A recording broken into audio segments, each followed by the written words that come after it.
The Vexar Dominion descended on the colony of Meridian IV under the light of two suns. Their ships blazed through the atmosphere, sleek and metallic, their hulls shimmering in hues of blue fire. The colony below, once a quiet human world of green valleys and glass towers, never stood a chance. The Vexari were efficient, elegant, and utterly merciless. They called it a pacification, but it was slaughter, the vaporization of every human outpost in orbit, the incineration of cities, the forced extraction of colonists for cultural examination. Human distress calls went unanswered. The Vexari laughed about it. To them, Earth was a forgotten myth, a primitive homeworld long lost to time, its people scattered across the stars, diluted into the galaxy's empires like sand in the tide. The Dominion saw humanity as a fragmented species, traders, settlers, mercenaries, refugees, but not a civilization. Not anymore. When the colony's governor, Darius Holt, was executed live on the Dominion's network feed, his final words were calm, steady, and defiant.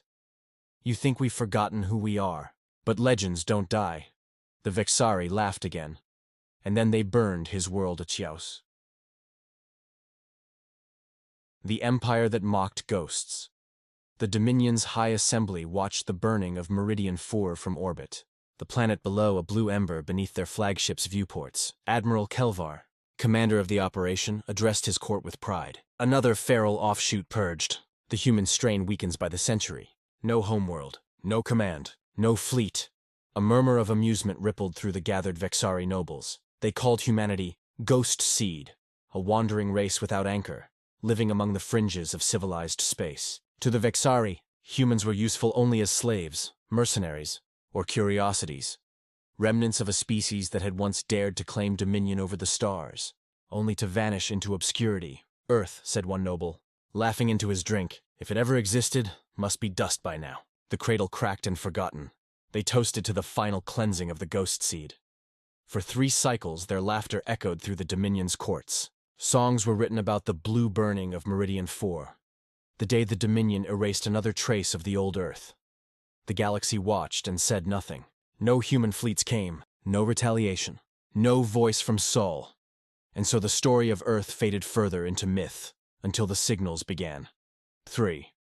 The silence breaks. It started as whispers on the galactic trade relays, a pulse signal of unknown origin, repeating, coded, ancient, using a long-dead human encryption standard known only to pre-expansion Earth.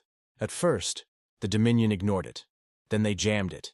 Then they realized they couldn't, because the signal wasn't transmitting from one location. It was coming from everywhere.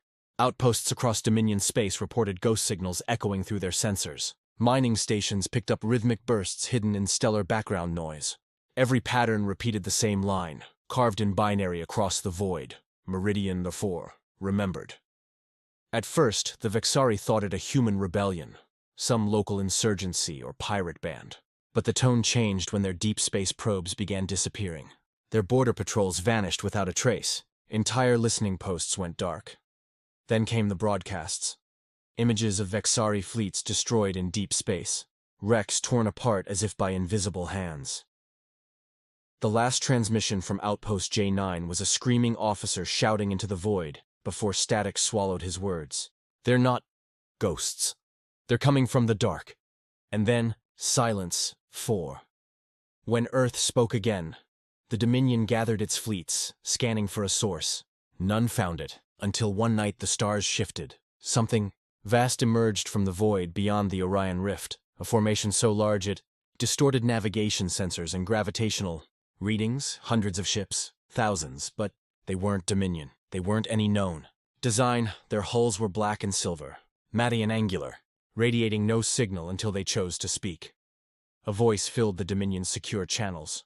Calm, human, ancient. "This is Fleet Command Sol. You have executed citizens of Earth. You have destroyed a human colony. Retribution is authorized." The Vexari High Assembly froze. Earth, the name spoken aloud for the first time in centuries. A myth, now made manifest in metal and fury. The Dominion scrambled its armadas. Across 100 systems, the call went out. "Defend the border! The humans have returned." But it was already too late. The first wave hit the edge of Dominion space like the wrath of a god. The long sleep ends. The fleet that emerged from Sol was not a relic. It was evolution incarnate.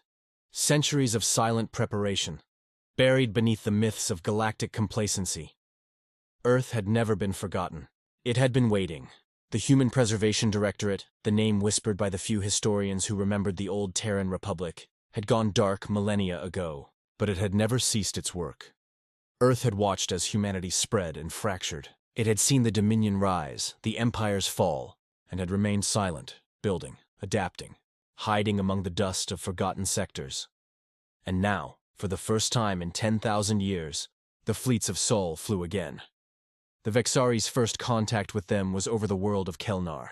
12 Dominion war fleets, 40,000 ships, stood ready. The humans arrived in silence. No demands. No negotiation.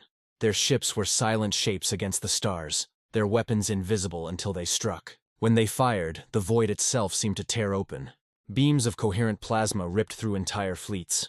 Kinetic lances hurled from mass accelerators the size of cities shattered flagships like glass. In 17 minutes, the entire Vexari defense line ceased to exist. The transmission that followed was short. Meridian 4. Avenged. And then, once more, silence. The Dominions fall. The Vexari panicked. Command structures fractured.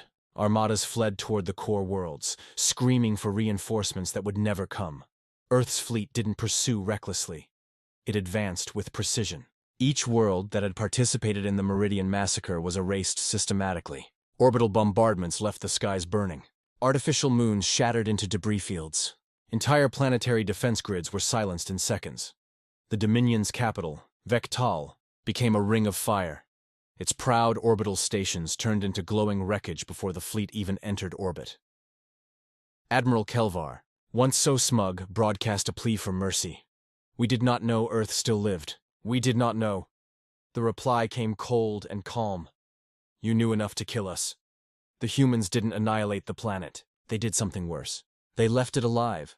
They burned its shipyards, shattered its fleets, and stripped its orbital stations of power, leaving the Dominion's heart a silent ruin, choking in its own ashes. And then, for the first time in its history, the galaxy saw something impossible. Humanity broadcast live. Every major relay, every frequency, every star system that could receive a signal heard the voice. "This is Earth. We were never gone. We watched, we remembered, and we came for our own. To those who harm us, know this. We forgive much. We forget nothing." 7. Legends awakened. The galactic powers trembled. The Karai Confederacy, the Thorn Collective, the Jar Union. All had once mocked humanity as fractured, soft, and lost. Now they scrambled to send envoys, treaties, and apologies. Everywhere, whispers spread. They said the human fleets had no names, only designations like Nemesis, Oathkeeper, Vigilant, Retribution. They said their soldiers fought without emotion, voices calm as they executed vengeance in silence. They said their commanders never laughed, never celebrated victory, because to them, this was not war, it was justice. The Dominion's empire, once spanning 1,000 worlds, fell in under a year. Its worlds surrendered or burned. Those who resisted vanished into orbital fire. Those who begged for peace found only silence. And then, as suddenly as they had appeared, the fleets withdrew. No occupation, no demands, no empire. Just wreckage and silence. The last Dominion broadcast recorded before total collapse was from an unnamed station at the edge of their dying space. The officer's voice trembled as he spoke into the recorder. "We thought Earth forgotten. But legends don't die. They wait, they remember. And when they return, gods help whoever stands in their way." Forward. The aftermath centuries later, scholars would still debate where Earth truly was. The Sol system remained hidden, its location erased from every star chart. The human fleets had vanished as if they'd never existed. But their message endured. No species dared strike at a human world again. The descendants of humanity spread freely across the stars, untouchable. Whenever a colony was threatened, aggressors remembered the black fleets that had once come from nowhere and turned empires to dust. And sometimes, deep in the void, travelers claimed to see faint glimmers, ghost ships of dark alloy drifting silently between the stars, watching, waiting. The old myths whispered again. They say Earth sleeps beneath the silence of its own making. But if you listen long enough, you can hear the heartbeat beneath the stars. Why? The whispered oath in the ruins of Vectal. A lone archivist once uncovered a transmission fragment buried deep in the Dominion's last records. One final message from an unknown human source.